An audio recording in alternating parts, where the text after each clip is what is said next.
تیری ہوئی ساری، ہر شے تیری۔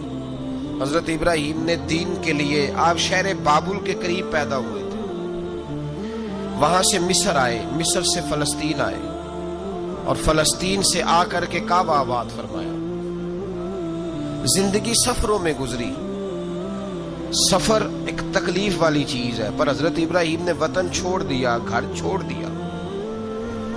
جان بڑی عزیز ہوتی ہے اصل میں نا، جب انسان جد و جہد کرتا ہے نا دین کے لیے، تو اس کے راستے میں بڑی چیزیں آتی ہیں، کبھی اولاد، کبھی گھر، کبھی باہر، کبھی حکومتیں، کبھی سیاستیں، کبھی چدراہٹیں، اس کے راستے میں بڑا کچھ آتا ہے، اور اسے ہر چیز کو فیس کرنا پڑتا ہے۔ گھر کے اندر بھی جنگ ہوتی ہے اور گھر کے باہر بھی لڑائی ہوتی ہے، یہ آسان ہے ہی نہیں۔ ہم تو خیر ہتھیار چھوڑ کے پھینکنے والے لوگ ہیں، ہم بھولے بھالے لوگ ہیں، ہم کہتے ہیں میں نے تو کہا تھا مہندی نہ کرو، پر بیٹے نہیں مانے، بھولے جو ہوئے۔ اسی طرح حالانکہ اگر وہ بیٹا کہے نا کہ ابا جی لاؤ زندگی میں سارا کچھ میرے نام کرو، تو پھر ہم بھولے نہیں ہوتے، اور اس وقت ہم تیز ہوتے ہیں، کہتے ہیں یہ کیسے ہو سکتا ہے، ہاتھ کاٹ کے دے دوں۔ اس وقت نہیں، دین کے معاملے میں بھولے ہوتے ہیں۔ بیٹا بد مذہب کے پاس جا رہا ہے تو اس وقت ہم بھولے بھالے ہیں، کوئی عرض نہیں، لیکن اگر وہ اپنی پسند کی شادی کرے ہمیں کراس کر کے، پھر ساتھ ہی ہم تیز ہو جاتے ہیں۔ تو حضرت ابراہیم نے جب دین کے لیے نکلے تو جد و جہد کی، گھر کے اندر بھی گھر کے باہر بھی۔ آپ کے والد کا نام طارق ہے، وہ توحید پرست تھے، ایماندار تھے، پرہیزگار تھے۔ آپ کے چچا کا نام آزر ہے، وہ بت پرست تھے، بت بیچا کرتے تھے۔ حضرت سیدنا ابراہیم علیہ السلام جب میدان عمل میں نکلے تو حضرت ابراہیم علیہ السلام نے اپنے گھر سے جہاد شروع کیا، لڑنا پڑا۔ گھر کے اصولوں سے، چچا نے جو رواج بنائے ہوئے تھے اس رواج سے ٹکرائے۔ فرمایا میں اپنے گھر کے اندر یہ بت پرستی نہیں ہونے دیں گا۔ چچا کو ایک دفعہ نہیں، بار بار 100 دفعہ سمجھایا۔ آپ کا چچا بت بنا کے بیچا کرتا تھا۔ حضرت ابراہیم علیہ السلام تھوڑے بڑے ہوئے تو کہنے لگا کہ چلو میرے ساتھ، تم بھی بت بیچنے ہیں، ہمارا کاروبار ہے۔ حضرت ابراہیم ساتھ نکلے تو بت پکڑا ہے، گندے پانی کے اندر اس بت کو ڈبوتے ہیں، کہتے ہیں کسی نے خریدنا ہے تو خرید لو، نہ یہ نفع دے سکتا ہے نہ نقصان دے سکتا ہے، جو اپنا آپ نہیں بچا سکتا تمہیں کیا بچائے گا، خریدنا ہے تو خرید لو۔ چچا کہنے لگا تو کاروبار چمکا رہا ہے کہ تباہ کر رہا ہے۔ گھر میں بڑے معاملات خراب ہوئے، جھگڑے ہوئے، لیکن حضرت ابراہیم علیہ السلام ایک منٹ کے لیے بھی اپنے گھر کے اندر بھی کمپرومائز کرنے کو تیار۔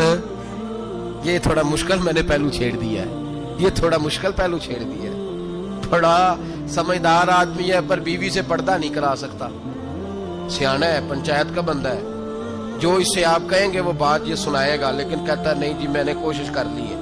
کس قسم کی کوشش ہے صاحب، کیسے ہو گیا؟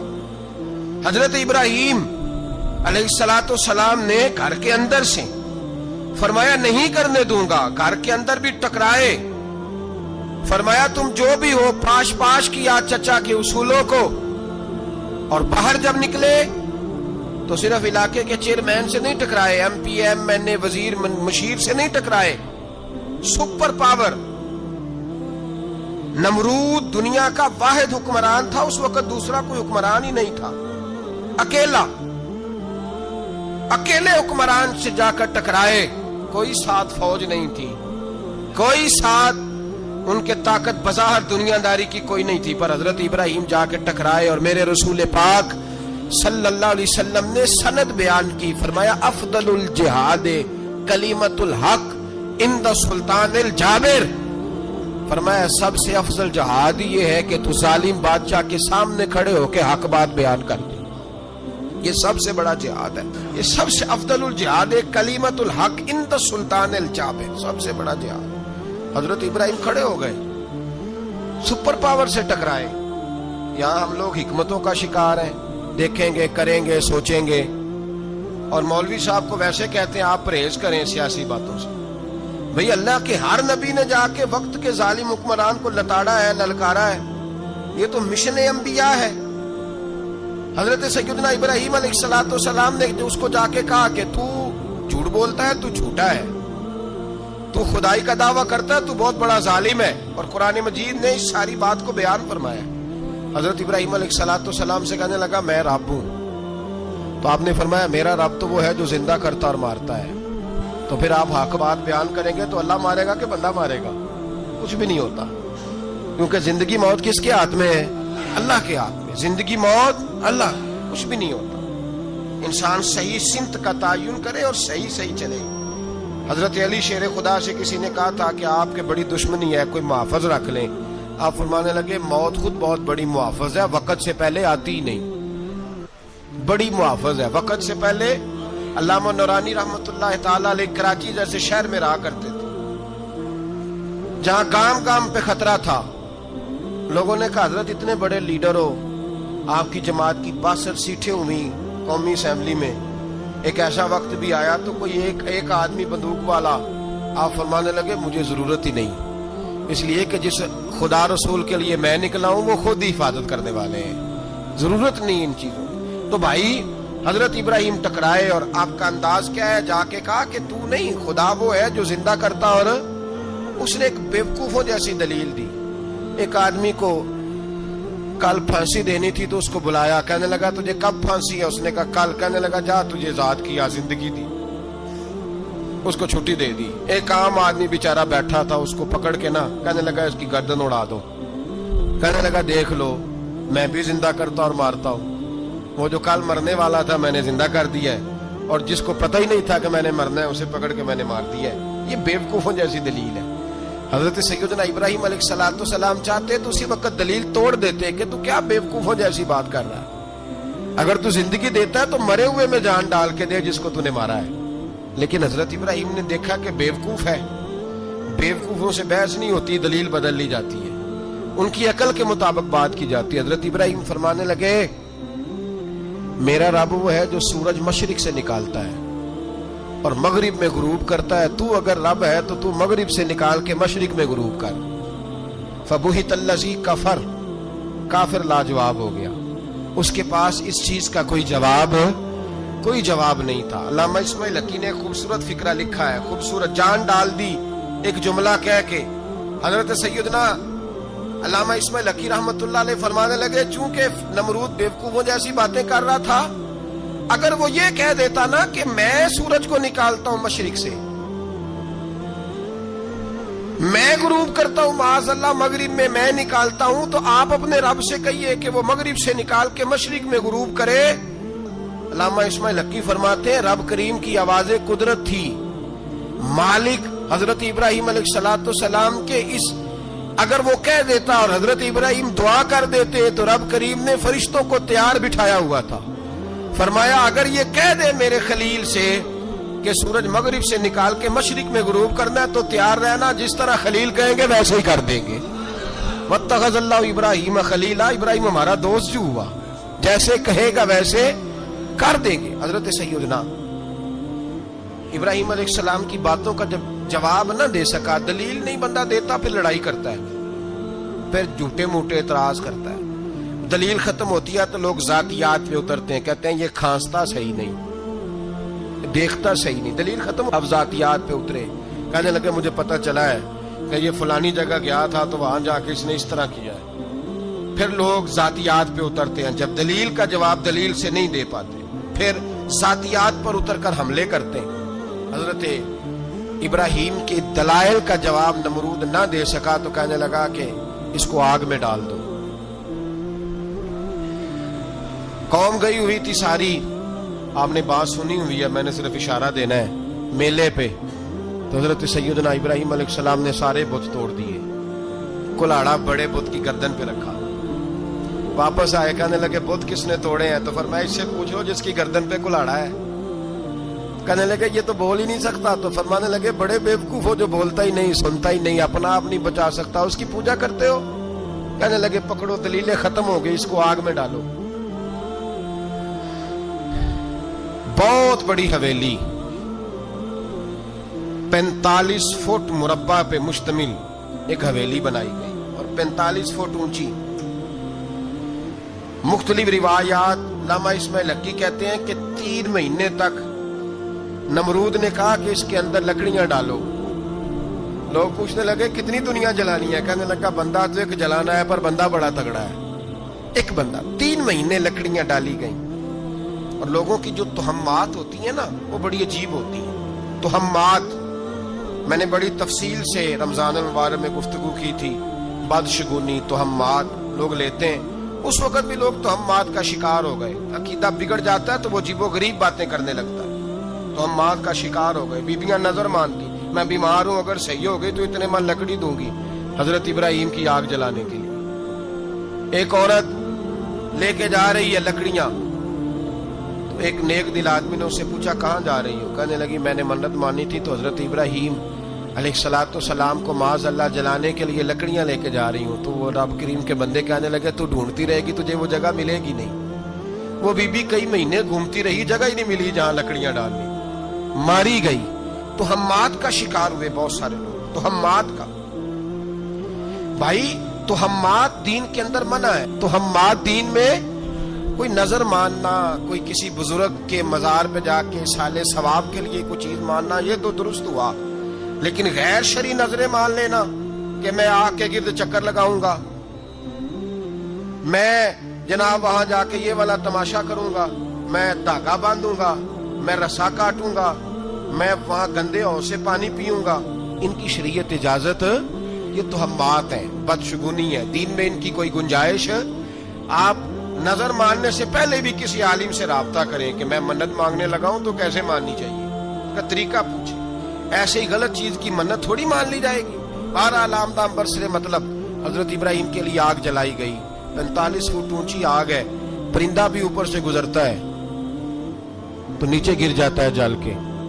اتنے دن لگا کے آگ جلائی گئی. اب حضرت ابراہیم کو جلایا جانے لگا ہے. یہاں تو موجیں ہے نا, جو کسی ادارے کا سربراہ اس کے لیے موج ہے, کسی جگہ آفیسر بن گیا تو موج ہے, پیر صاحب کے لیے موج ہے, علامہ صاحب کے لیے موج ہے, خطیب صاحب کے لیے موج ہے. جلنا کس کو پڑتا ہے؟ وہ حال ہی کوئی نہیں رہا الا ماشاءاللہ. وہ لوگ گزر گئے جو تکلیفیں سہ کے کام کرتے تھے. گزر گیا زمانہ. حضرت سیدنا ابراہیم علیہ السلام کو جلایا جانے لگا ہے تو اب اتنی بڑی آگ ہے تو ڈالے کیسے؟ شیطان نے تجویز دی کہ منجنیق بناؤ. منجنیق بڑے بڑے بانس باندھ کے ان کے نیچے رسا باندھو. وہ جس طرح جھولنے کے لیے جھولا بنایا جاتا ہے اس طرح ایک منجنیق پرانے زمانے میں اس میں پتھر رکھ کے پھینکے جاتے تھے دشمنوں پہ. وہ منجنیق بنائی گئی کہ دور سے حضرت ابراہیم کو پھینکیں گے. ہاتھ حضرت ابراہیم کے باندھ دیے, پاؤں مبارک باندھ دیے. پوری زمین پہ ایک نام لینے والا خدا کا, اور اس کو آج رسیوں میں جکڑا ہوا ہے. جب پھینکا جانے لگا نا آگ میں, حوریں رونے لگی, فرشتے تڑپنے لگے, اے اللہ یہ کیا ہونے لگا ہے؟ ایک تیرا خلیل اور وہ بھی آگ میں. فرمایا جاؤ جا کے اس سے کہو اگر تمہاری مدد لیتا ہے تو اسے بچاؤ. ہوا کا فرشتہ آیا, کہا ابراہیم اگر تو کہے. او بھائی ان چیزوں کو کہانی سمجھ کے نہ سنا کریں, یہ داستان نہیں, یہ وہ طریقے ہیں جو ہمارے رسول نے ہمیں اپنانے کا حکم ارشاد فرمایا ہے. جو عقیدے, یہ وہ نظریات ہے جو ہمیں اوڑھنے کو کہا گیا. اپنے رب کریم کی رضا پہ راضی رہنے کے یہ وہ خوبصورت مواقع ہیں صوفیاء نے جن کو بنا کر سمجھا کر ہم تک پہنچایا ہے. یہ ہے اہل طریقت کی باتیں. وہ کہتے ہیں یار جس حال میں رکھے راضی رہنا ہے. حضرت ابراہیم علیہ السلام کو پھینکا جا رہا ہے. فرشتہ آیا, اے اللہ کے خلیل اگر حکم دو تو اتنی ہوا چلاؤں کہ نمرودی جل جائے سارے, آگ ان پہ پھینک دی جائے. آپ نے فرمایا تو جا, تجھ سے مجھے کوئی کام نہیں. تھوڑی دیر کے بعد پانی کا فرشتہ آیا, کہا حضور اتنی بارش برساؤں گا کہ آگ بجھ جائے گی. فرمایا تو جا, تجھ سے کوئی کام نہیں. اب جب منجنیق میں رکھ دیے گئے, آگ میں جانے کا لمحہ ہے, تیاری ہے, حضرت جبریل امین حاضر خدمت ہوئے. کہا ابراہیم کوئی حاجت؟ فرمایا تجھ سے کوئی نہیں. کہا چلو مجھ سے نہیں تو رب کریم سے ہی بات کر لو, مجھے پتا ہے میں چھوٹا ہوں, آپ مجھ سے مدد کیوں لوگے, رب کریم سے ہی بات کر لیں. تو حضرت ابراہیم کہنے لگے جبریل یہ بتا, رب کو نہیں پتا اس کا خلیل کس حال میں ہے؟ اسے نہیں پتا میں کس حال میں ہوں؟ میرے ہاتھ بندے ہیں, پیر بندے ہیں آگ میں, اسے نہیں پتا؟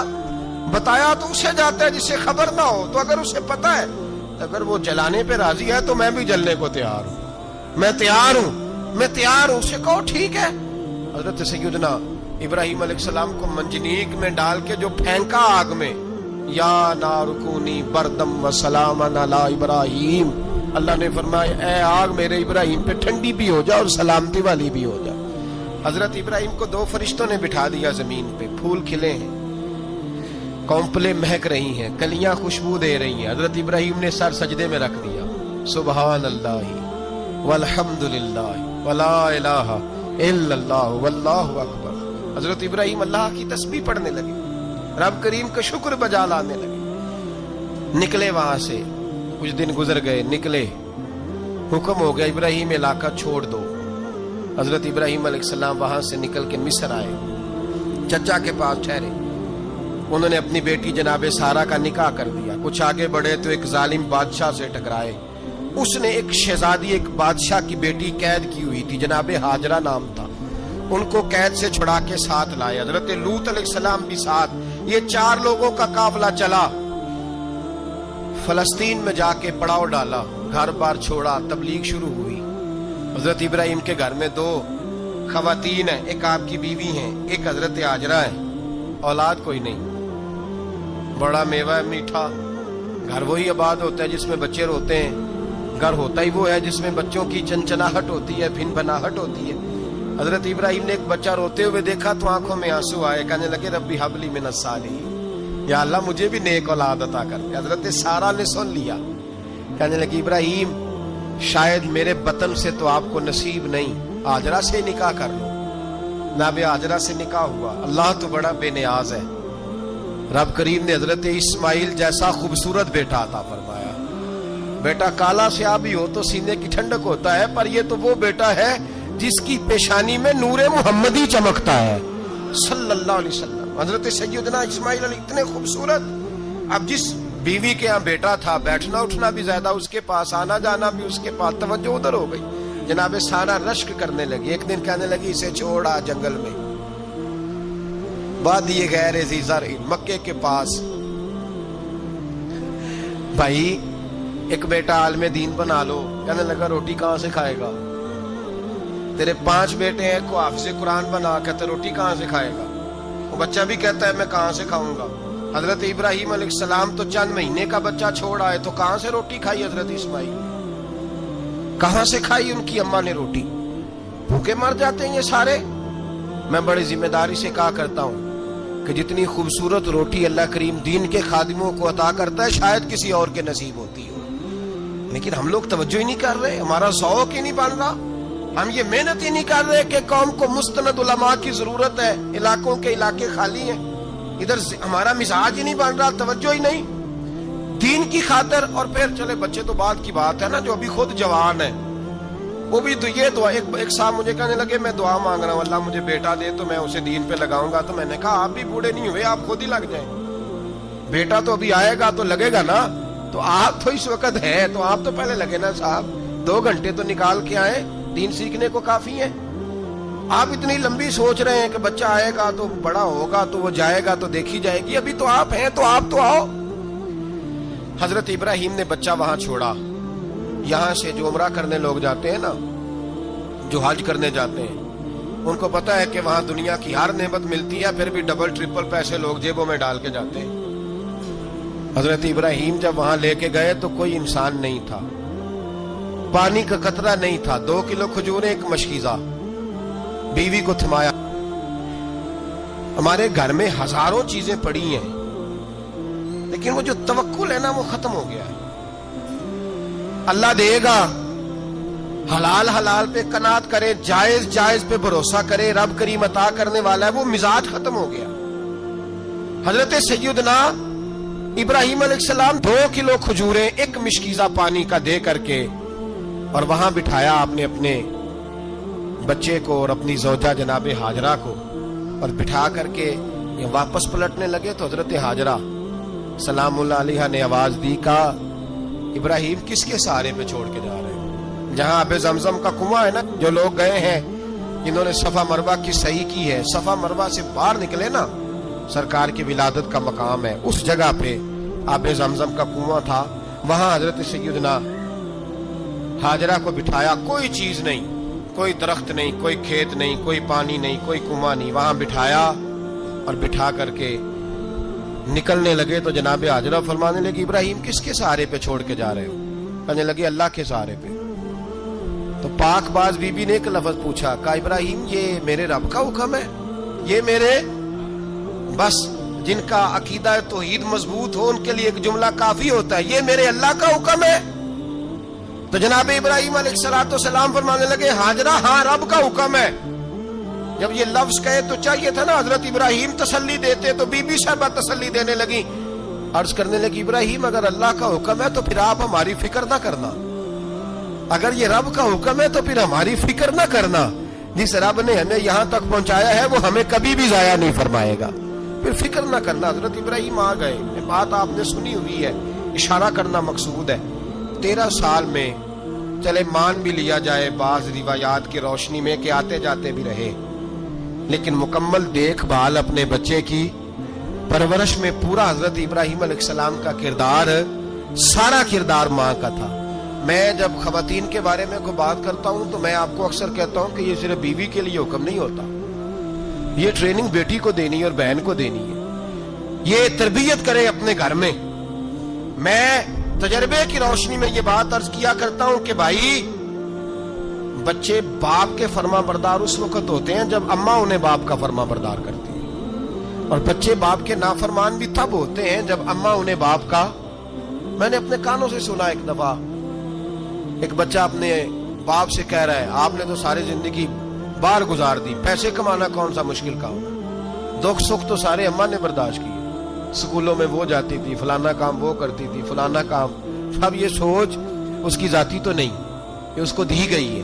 اور اگر اس کو یہ سوچ دے دی جائے کہ اماں کہے کہ میں تو اپنوں میں رہی ساری زندگی, میں نے تو اپنوں میں وقت گزارا, اور تیرا باپ تو کئی دفعہ جنازے بھی نہیں پڑھ سکا, نے تو ماں باپ ایسے دفن کر دیے, وہ اگر یہ سوچ فراہم کرے تو پھر بچہ باپ کا فرما بردار ہوتا ہے. اور یہ والی روایتیں ہم بیوی کو سناتے ہیں, حالانکہ کس کو سنانی چاہیے بولیے, بہن اور بیٹی کو. بہن اور بیٹی کو سنائیں یہ باتیں, ان کو سمجھائیں تاکہ آگے جا کے وہ جو گھر ترتیب دیں وہ گھر بڑا عمدہ اور نکھرا ہوا ہو. حضرت سیدنا ابراہیم 13 سال کے بعد آئے, چونکہ گھر میں اللہ تبارک و تعالیٰ کی دوستی کا چرچا تھا, اللہ تبارک و تعالیٰ کی محبوبیت کا غلبہ تھا.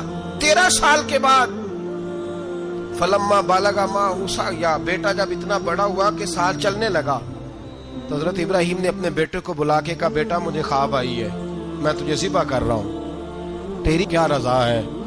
تو حضرت اسماعیل کہنے لگے یا ابت افعل ما تؤمر, ابا جی اللہ جیسے حکم دیتا ہے میرے ساتھ ویسے ہی کریں, جیسے اللہ حکم دیتا ہے ویسے ہی بولیے ویسے ہی کریں. حضرت حاجرہ کو کہا کہ ایک دوست نے دعوت کی ہے تو وہاں جا رہے ہیں, بی بی مطمئن ہے, تفصیلات کی ضرورت نہیں, ختم بات, اعتبار ہے, مطمئن ہو گئی. شیطان پیچھے سے آیا اماں کے پاس, ذرا تھوڑی دیر کے لیے تصور جمائیے, یہاں تو پڑوسن آ کے کوئی بات بتا دیتی ہے خاوند کے بارے میں تو کئی مہینے جھگڑا جاری رہتا ہے, پڑوسن محلے دار. شیطان نے آ کے بتایا لفظ کیا ہے, کہا حاجرہ تمہیں پتا ہے کہاں جا رہے, کہا دوست کی دعوت میں. تو کہنے لگے دوست کون ہے, رب کریم, اور ابراہیم کا خیال ہے کہ اس رب نے مجھے حکم دیا ہے کہ میں ذبح کروں. تو حضرت حاجرہ کہنے لگی کبھی باپ بھی بیٹا ذبح کرتے ہیں. شیطان کہنے لگا ان کا خیال ہے کہ ان کے رب نے حکم دیا ہے. جناب حاجرہ فرمانے لگی اگر رب نے حکم دیا تو پھر تو مجھے شیطان لگتا ہے, تو مجھے شیطان لگتا ہے. کا کیا مطلب؟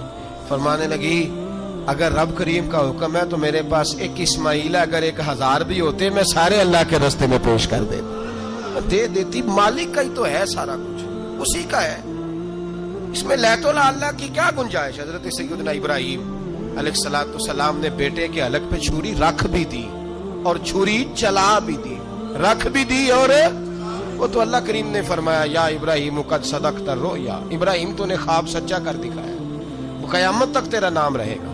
حضرت ابراہیم نے وطن بھی دیا, جان بھی دی, بیٹا بھی, اللہ کریم نے دمبے دیے, فرمایا یہ فدیہ ہے.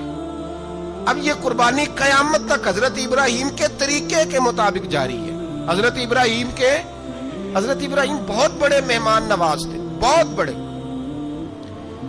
آپ جب مصر میں قیام تھا تو بڑے بڑے لمبے چوڑے لنگر پکتے تھے, لوگ آیا جایا کرتے تھے, بڑا تفصیل کے ساتھ کھانا ہوتا تھا. مہمان نوازی آپ کی خاص صفت مبارکہ ہے. ہمارے ہاں بھی مہمان نوازی ہوتی ہے امیروں کی، بلکہ اب تو مہمان نوازی اس طرح کی ہے کہ کل تیری میرے پاس دعوت ہے اور پرسوں میری تیرے پاس ہے. وہی امیروں میں وہ چکر رہتا ہے، پارٹیاں دوست ایک دوسرے کو ڈالتے ہیں، تیری طرف پارٹی تیری طرف. اور اسی انداز میں اب یہ عید آئے گی نا، ٹکا پارٹیاں ہوں گی جگہ جگہ، اور لوگ سوال پوچھنے لگے ابھی سے، کہتے ہیں قربانی کا کتنا گوشت گھر رکھنا جائز ہے، قربانی کا کتنا گوشت گھر رکھنا جائز ہے. سارا ہی جی اس لیے فریزر لے لے، فریج سے نہیں کام چلے گا. سارا ہی جائز گھر رکھنا، سارا ہی جائز ہے، رکھ لیں. او خدا کے بندے، قربانی وہ بندہ دیتا ہے جو سارا سال ہی گوشت کھاتا ہے. صحیح کہہ رہا ہوں؟ قربانی صاحب نصاب، صاحب استطاعت بندہ دیتا ہے نا، تو وہ سارا سال ہی گوشت، تو سارا گھر میں رکھنا بھی جائز ہے، لیکن سارا دے دینا بھی. تو جو آ رہی ہے اس پہ کیوں توجہ کرتے ہو؟ جو دوسرا جائز ہے اس پہ کیوں نہیں عمل کرتے؟ سارا تقسیم کر دیں، بات ختم ہوئی. یقین کریں، محرم میں جا کے دوست ٹیلی فون کر کے سوال پوچھتے ہیں، کہتے ہیں صاحب سنا ہے قربانی کا گوشت محرم میں کھانا جائز نہیں. میں کہ نہیں، ربیع الاول چ بھی جائز جی، رجب رمضان تک کھاؤ، کوئی بندہ نہیں منع کرتا. اس لیے کہ کسی کو دینا تو پسند ہی نہیں. یہاں پھر اس میں سے جو خاص خاص چیزیں ہیں وہ اپنی فریج میں، اور باقی جو ہے وہ دوسروں کے لیے. یہ کیا طریقہ ہے ہمارا؟ اور اسی پہ عمل ہے. اللہ تبارک و تعالی ہمیں سمجھنے کی توفیق عطا فرمائے. حضرت ابراہیم بہت بڑے مہمان نواز تھے. صرف قربانی نہیں دیتے تھے، سارا سال بہت سارا لنگر، بہت سارا کھانا پینا، بہت ساری چیزیں جاری رہتی تھی. اور جتنے غریب لوگ تھے فلسطین کے، ان کو پتا تھا کہ حضرت ابراہیم علیہ الصلوۃ والسلام کا لنگر جاری ہے. فلسطین میں جب آپ کا قیام تھا، ایک دفعہ ڈھیروں مہمان آ گئے اور کھانے کو کوئی چیز نہیں. حضرت سارہ اور جناب ہاجرہ دونوں اس وقت موجود تھیں. وہ کہنے لگی ابراہیم بہت سارے مہمان آ گئے تو کیا کریں؟ جناب سارہ کہنے لگی کس طرح کر کے ان کی مہمان نوازی کرنی. اور حالات یہ ہے کہ قحط پڑا ہوا ہے فلسطین میں، مصر میں، دور دراز علاقوں میں. تو حضرت ابراہیم کہنے لگے یہ اللہ کے مہمان ہیں اور ہمیں رب کریم کا بندہ سمجھ کے آ گئے، اللہ ہی بندوبست کرے گا. فرمانے لگے میرا مصر میں ایک دوست ہے، وہ قحط کے دنوں میں غلہ جمع کر لیتا ہے، میں اس کی طرف پیغام بھیجتا ہوں، مجھے امید ہے وہاں سے غلہ ملے گا. 2 3 5 اونٹ والے غلام بلائے اور ان کو کہا کہ جاؤ غلہ لے آؤ مصر کے دوست سے. وہ لوگ کہتے ہیں ہم غلہ لینے گئے. وہاں جب پہنچے تو حضرت ابراہیم خلیل اللہ علیہ السلام کا پیغام دیا تو آپ کا وہ دوست کہنے لگا غلہ تو بے شمار تھا، مجھے خبر نہیں تھی کہ حضرت ابراہیم کا پیغام آئے گا، تو میں تو سارا تقسیم کر چکا ہوں. لوگ لے گئے، اب تو کوئی شے نہیں. اب وہ خالی آ گئے، 5 کے 5 اونٹ. جب خالی آئے تو حضرت ابراہیم کی حویلی کی دیواریں چھوٹی چھوٹی تھیں. ان غلاموں میں سے، خادموں میں سے، آپ کے ان چاہنے والوں میں سے ایک کہنے لگا یار وہ غریب تو انتظار کر رہے ہوں گے کہ غلہ لینے گئے ہیں، ہمیں روٹی ملے گی. چھوٹی چھوٹی دیواریں ہیں، وہ جب دیکھیں گے نا خالی آ گئے تو انہیں تکلیف ہوگی. اس طرح کرو بوریوں میں ریت بھر لیتے ہیں، ریت بھر کے لے جاتے ہیں، بعد میں اندر رکھ کے انہیں سمجھا بہلا لیں گے یا حضرت ابراہیم کو بتائیں گے، وہ خود ہی ان لوگوں کی دل جوئی فرمائیں گے. اب غلہ کی جگہ ریت بھر کے اونٹوں پہ رکھ کے لائی گئی. لا کے بوریاں جب رکھ دی گئیں، حضرت ابراہیم علیہ السلام دوپہر کے وقت آرام فرما رہے تھے. بی بی سارہ اٹھی، کہتی ہیں جب میں نے دیکھا نا کہ بوریاں پہنچ گئی ہیں تو گئی، غلام کو ساتھ لیا اور اس کو جب کھولا نا تو کہتی اتنی حسین گندم میں نے پہلے کبھی دیکھی نہیں تھی، اتنا پیارا دانا میں نے کبھی ملاحظہ ہی نہیں کیا تھا. فرماتی ہیں جب اس کو پیس کر چکی میں روٹیاں پکائیں تو خوشبو دور دور تک پھیل گئی، اعلیٰ غذا بنی. بڑے بڑے کھانے بیبیوں نے مل کے پکائے، چن دیے گئے. حضرت ابراہیم اٹھے تو لوگ کھانا کھا رہے ہیں، سجدہ شکر ادا کیا، اور جب سجدے میں گئے تو وہی آنے لگی، پھر رونے لگے. جب پلٹ کر باہر تشریف لائے تو جناب سارہ کہنے لگی ابراہیم تمہارا مصری یار بڑا اچھا ہے، اس نے اتنی اعلیٰ گندم بھیجی ہے کہ اتنی تو میں نے پیاری گندم کبھی دیکھی نہیں. جناب ابراہیم مسکرائے، فرمانے لگی سارہ یہ مصری یار نے نہیں بھیجی، یہ میرے عرشی یار نے بھیجی ہے، یہ میرے عرشی یار نے بھیجی ہے. بھائی مہمان نوازی مزاج تھا، ہاتھ لٹا دینا مزاج تھا، دوسروں کی اشکشوئی مزاج تھا. حضرت ابراہیم علیہ السلام کا طریقہ ہے قربانی، حضور نے ان کا طریقہ بیان کیا. اگر سال کے بعد قربانی دینا ان کا طریقہ ہے تو سارا سال غریبوں کو روٹی دینا بھی حضرت ابراہیم کا طریقہ ہے. سارا سال غریب کی نوکری کرنا یہ بھی حضرت ابراہیم کا طریقہ ہے. بھوکے کو کھانا کھلانا یہ بھی میرے مصطفیٰ کریم سید عالم صلی اللہ علیہ وسلم سے صحابہ نے پوچھا حضور بہترین مسلمان کون ہے؟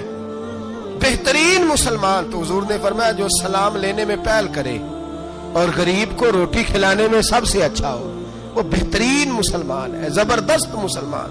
ہمارے ہاں دعوتیں ہوتی ہیں تو امیروں کی، افطاریاں ہیں تو امیروں کی، اور میرے مصطفیٰ کریم علیہ السلام نے فرمایا بدترین دعوت ہے جس میں امیر بلائے جائے غریب نہ بلائے جائے. وہ بدترین دعوت حضرت ابراہیم کا طریقہ رہا، ساری زندگی مہمان نوازی. اور دوسرا ان کا مزاج تھا، اللہ سے پیار ہو گیا تھا نا. جب رب کریم سے محبت ہوتی ہے نا اور محبت کا احساس ہوتا ہے دل میں، پھر سجدے لمبے ہوتے ہیں. عام آدمی تو نماز بھی نہیں پڑھ سکتا، اسے خدا سے محبت ہوتی ہے وہ تہجد بھی نہیں چھوڑ سکتا. وہ یہ محبت کی بات ہے نا، جس کو پیار ہوتا ہے اس کی تہجد بھی ہے، اس کی اشراق بھی ہے، چاشت بھی ہے، اس کے عمرے بھی ہیں، اس کے حج بھی ہے، اس کے بار بار کعبۃ اللہ کے دیدار بھی ہیں. یہ محبت الہی ہے، جوش مارتی. ان لوگ سجدہ کرتے ہیں تو اٹھتے ہی نہیں. اللہ کے بندوں سے پیار کرتے اللہ کی. حضرت ابراہیم کو رب کریم سے اتنی محبت تھی، اتنا پیار تھا کہ وہ آپ کی زندگی کے ہر پہلو سے چھلکتا تھا. ایک وقت ایسا آیا کہ اللہ تعالیٰ نے حضرت ابراہیم کو بہت زیادہ مال عطا فرمایا. اتنے اونٹ گنے نہیں جاتے، گائیں اتنی زیادہ کہ شمار نہیں ہوتی، بکرے بکریاں اتنی زیادہ کہ شمار، بہت زیادہ مال اللہ نے عطا فرمایا. اور ابھی کچھ عرصہ پہلے آپ پیچھے جائیں نا تو جو لفظ مال تھا وہ روپے پہ تو بولا ہی نہیں جاتا تھا، وہ جانوروں پہ بولا جاتا تھا. بہت زیادہ مال اللہ نے دیا، بکریاں، گائیں، اونٹ، بیل، بڑا کچھ. تو رب کریم نے فرشتوں سے فرمایا کہ وَاتَّخَذَ اللَّهُ ابراہیم خلیلا، ابراہیم میرا دوست ہے. تو فرشتے کہنے لگے یا اللہ جسے اتنا کچھ دیا جائے اس نے دوست تو بننا ہی ہوتا ہے، تو نوازا ہی پڑا ہے، اتنا مال، اتنے کھیت کھلیان، اتنا کچھ. اللہ کریم نے فرمایا جاؤ آزمائش کر لو، امتحان لے لو. فرشتہ امتحان لینے پہنچ گیا. حضرت ابراہیم کے جانور چر رہے ہیں چراگاہ میں، حضرت ابراہیم بھی ہیں، غلام بھی ہیں، بہت بڑا ریوڑ ہے. آپ تشریف فرمائے. ایک فرشتہ آیا تو کھیت میں چھپ کے بیٹھ گیا اور بلند آواز سے کہنے لگا سبحان اللہ والحمدللہ ولا الہ الا اللہ واللہ. یہ تسبیح بڑی پسند ہے، محبوب نے ان کی فضیلت بیان کی. اب وہ حضرت سیدنا ابراہیم علیہ السلام کھڑے تھے تو وہ کھیت میں بیٹھ کے تسبیح پڑھنے لگا سبحان اللہ والحمدللہ ولا الہ الا اللہ. حضرت ابراہیم کہنے لگا یہ میرے رب کا نام کون لے رہا ہے؟ بڑی اس کی میٹھی آواز ہے، بڑی کون ہے؟ ڈھونڈنے لگے، گھومتے گھومتے اس کے پاس چلے گئے. فرشتہ انسانی شکل میں، تو میرے رب کا ذکر کر رہا تھا؟ اس نے کہا میں ہی کر رہا تھا. فرمانے لگے یار ایک دفعہ پھر نہیں کرتا؟ تو کہنے لگا ابراہیم پہلے تو میں اپنی مرضی سے کر رہا تھا، تو کہتا ہے تو پیسے لگیں گے، پیسے ہیں تو کر دیتا ہوں. حضرت ابراہیم کہنے لگے بول تو کیا لے گا؟ میرے اللہ کا ذکر سنانے کا کیا لے گا؟ کہنے لگا جتنی بکریاں آپ چلا رہے ہیں ساری دے دے تو میں اللہ کا ذکر سنا دیتا ہوں. آپ نے فرمایا بس جا تیری ساری ہوئی، میرے رب کا ذکر سنا. اور پھر شروع ہو گیا سبحان اللہ الحمدللہ ولا الہ الا اللہ واللہ اکبر. حضرت ابراہیم علیہ السلام کیف میں یار پھر ذرا سنا، نا علما وچ پھسا سانو تو یار دی گل سنا سانو، ذرا دوبارہ سنا. پھر سنایا، ایک دفعہ پھر کہا. فرشتہ کہنے لگا بس جی آپ کے پیسے پورے ہو گئے. حضرت ابراہیم کہنے لگے چل ایک دفعہ اور سنا. کہنے لگا پیسے لگیں گے. تو کیا لے گا؟ کہنے لگا گائیں بھینسیں ساری میری. فرمایا بس یار اتنی قیمت، تو سنا صحیح، سارا کچھ ہی تیرا. پھر شروع ہو گیا سبحان اللہ والحمدللہ ولا الہ الا اللہ واللہ اکبر. گائیں دے دی، بھینسیں دے دی، وہ ذکر سناتا ہے. حضرت ابراہیم کبھی مچلتے ہیں، کبھی روتے ہیں، کبھی آہیں بھرتے ہیں. تو میرے رب کا نام لے رہا ہے، ذرا پھر سے لے. کیف جاری ہے. کہنے لگا بس بھائی. حضرت ابراہیم فرمانے لگے تو اور لے لے جو لینا ہے، مجھے ذکر سنا. اس نے کہا ابراہیم بکریاں میں لے چکا، گائے بھینسیں میں لے چکا، اونٹ رہ گئے، سارے لے لوں گا پھر ذکر سناؤں گا. فرمایا جا تیرا ہوا تو ذکر سناتا رہ، میں دیتا ہوں. دے دیا. کچھ دیر ذکر کیا تو اب خاموش ہو گیا. حضرت ابراہیم خلیل اللہ علیہ السلام فرمانے لگے ذکر سنا. کہنے لگا ابراہیم اب تیرے پاس دینے کو کیا ہے؟ ہر چیز تو میں لے چکا. آپ فرمانے لگے یہ گائے بھینسیں بکریاں چرانے کے لیے تجھے کوئی نوکر ملازم بھی تو چاہیے نا. تو اس طرح کر مجھے رکھ لے، میں روٹی نہیں مانگوں گا، کھانا نہیں مانگوں گا، تو اللہ کا ذکر سناتا رہنا، میں تیرے جانوروں کی نوکری کرتا رہوں گا۔ حضرت ابراہیم علیہ السلام نے جب یہ کہا نا، فرشتے کی آنکھوں میں آنسو آ گئے۔ تر دامنی پہ شیخ ہماری نہ جائیے، ہم دامن نچوڑ دیں تو فرشتے وضو کریں۔ فرشتہ رو پڑا اور کہنے لگا ابراہیم مجھے سینے سے لگاؤ، آپ واقعی اس قابل ہیں کہ اللہ آپ کو اپنا دوست بنائے، واقعی اس قابل ہیں کہ رب آپ کو اپنا۔ حضرت ابراہیم علیہ السلام کا خدا سے محبت کرنے کا نرالا انداز، اور میرے بھائی یہی محبت انہیں میرے مصطفیٰ سے بھی تھی۔ ایک نبی گھر بنا رہا ہے، دوسرا بنوا رہا ہے۔ حضرت اسماعیل علیہ السلام پتھر اٹھا اٹھا کے لا رہے ہیں، جناب ابراہیم بنا رہے ہیں۔ جب خانہ کعبہ بن گیا تو کہنے لگے ربنا وابعث فیہم رسولا، اے اللہ اب اسے بسانے کے لیے اپنا آخری رسول بھی عطا فرما۔ نبی پاک فرماتے ہیں میں دعا ہوں حضرت ابراہیم کی۔ یہ قربانی حضرت ابراہیم کا طریقہ ہے۔ حضور نے اگرچہ نبی پاک کی اپنی سنت تھی، یہ بھی کہہ سکتے تھے سنتی و سنت ابیکم ابراہیم، میری سنت ہے اور تمہارے باپ ابراہیم کی سنت ہے، یہ نہیں فرمایا۔ جب صحابہ نے کہا قربانی کیا ہے، فرمایا سنت ابیکم ابراہیم، یہ تمہارے باپ ابراہیم کی سنت ہے۔ ایمان علیہ السلام